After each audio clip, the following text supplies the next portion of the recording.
Sexual and reproductive health and rights is important to my work because it affirms the right to pleasure, to quality healthcare services, and to comprehensive sexuality education.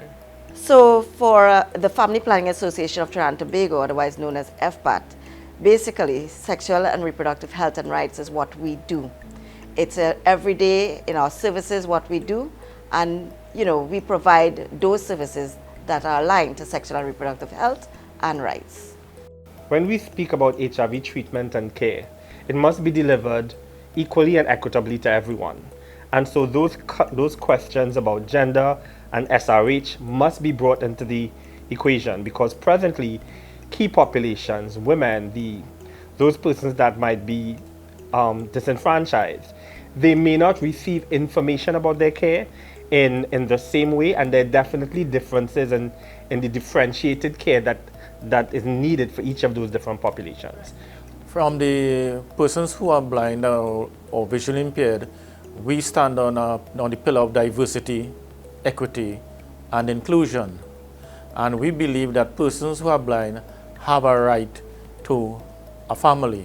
And we have observed for some time now that when, especially the young ladies, when they're born and the parents realize that they are blind, efforts have been made to ensure that they will not be able to have children in the future through the intervention of request to a doctor.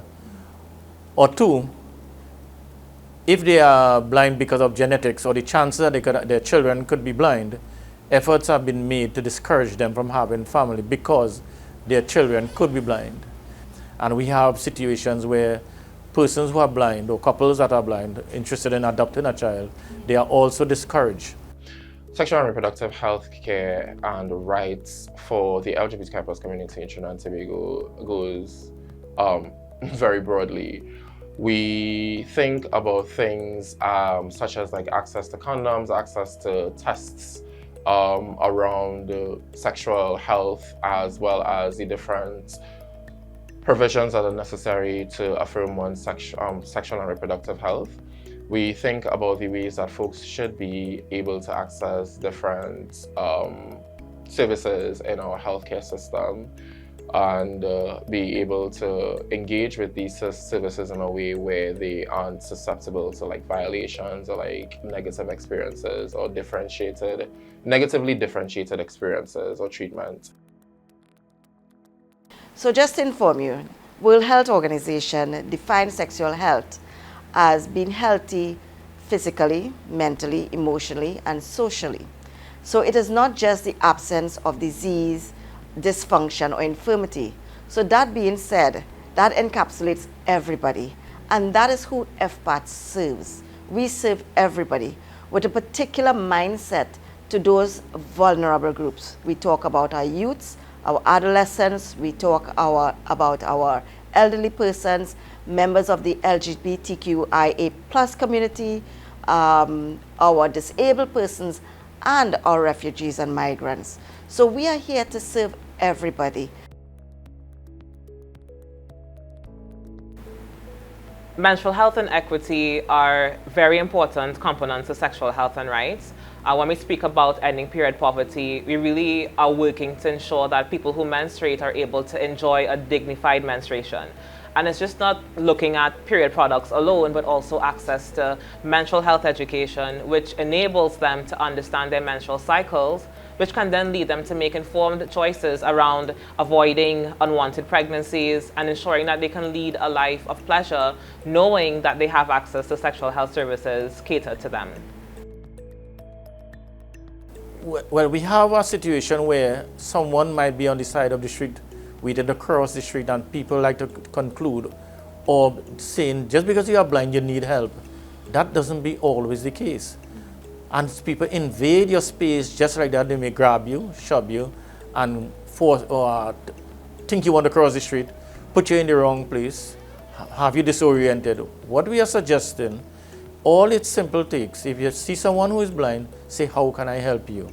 And if that person needs any assistance, they will tell you what assistance they need, and they could work with you to get that assistance or get that accommodation. So I believe there's still a way to go as we talk about how we administer care and the rights of a person to their body.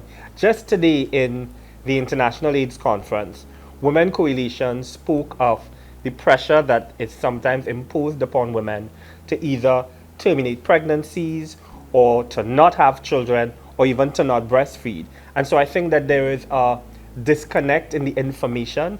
On one hand, we talk about U equals U and undetectable equals to untransmittable.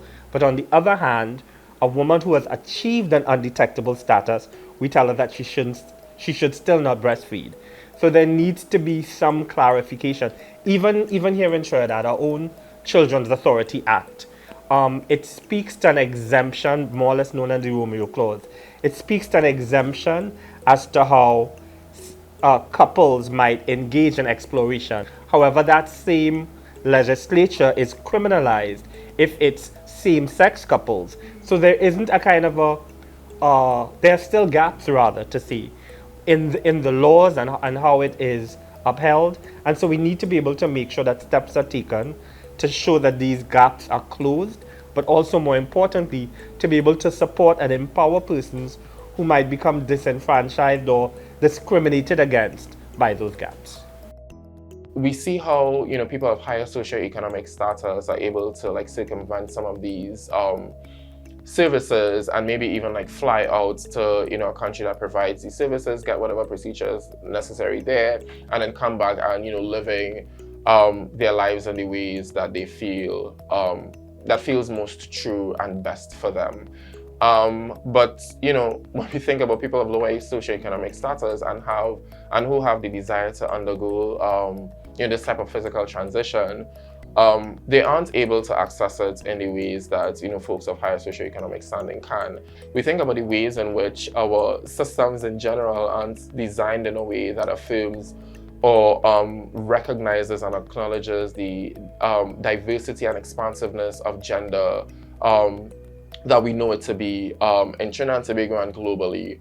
And so when we think through the types of endurance trauma that LGBTQI+ people in Trinidad and Tobago are moving around with, and then we see how our public mental health care system is not adequately designed to, you know, support these types of issues, then we see that as a problem, right? So I would like to say to you out there and to everyone looking at this video that sexual and reproductive health and rights is something that is often taught as taboo.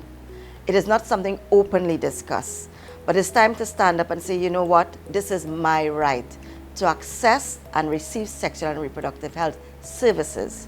At FPATT, we provide all of those services. We cater for your sexual and health. We cater to knowledge. We provide information, counseling, and services. And we recognize that there are a myriad of circumstances that our vulnerable population do undergo. But we are here to help you. We have our static clinics, and we go out to the community. But let me say this. It is time that we stand up for our rights, and especially as it relates to our sexual and reproductive health. At Feminitt, we are champions for comprehensive sexuality education, and usually that term is something that has a lot of stigma attached. But really, what that is really teaching us how to understand our bodies, how to interact with each other, how to understand the services that are available to us. And I believe that when young people have access to information, they're able to make informed choices and to lead quality, healthy, pleasurable lives. We at the Blind Welfare believe we have the right. Person should just touch you without your permission or force assistance to you without your permission. You could offer assistance. We have the right to accept or to refuse or to amend. Also, we believe sometimes the person who is blind is not the problem. Sometimes the perception or the person's mindset towards persons who are blind is the problem. So we encourage people, change your mindset, change your perception of persons who are blind, and we can have a changed world. Awesome. And from the Patient Advocate Mission, our mandate really is to empower persons who are living with HIV. And I think part of that empowerment is not just to give people a voice to speak up about their treatment and care, but to ensure that healthcare workers are there to listen, because too often the concerns of a person who might say this medication isn't working with me or this is making me feel off could be dismissed as just keep going with it a little while longer.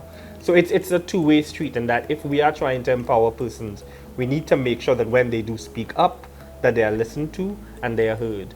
And that's about really empowering persons to speak out on behalf of how they feel about their own bodies. I think most paramount for me right now is kind of reminding everyone of, the foundation of our nation. So our nation was founded in the spirit of equality for all and justice. It's reflected in our anthem, every creed and race find an equal place. And I believe it's to be that, creed and race is not intended to be an exhaustive list. Like these are the only things that, people should find an equal place based on in Trinidad and Tobago. And so on that note, I think it's important that we're reminded that people, by virtue of being human beings, have an inalienable dignity, right? People should be respected. People should be able to access services. They should feel included and protected by their nation in the nation. And that makes for a nation where everyone is cared for, feels affirmed, and is included and protected.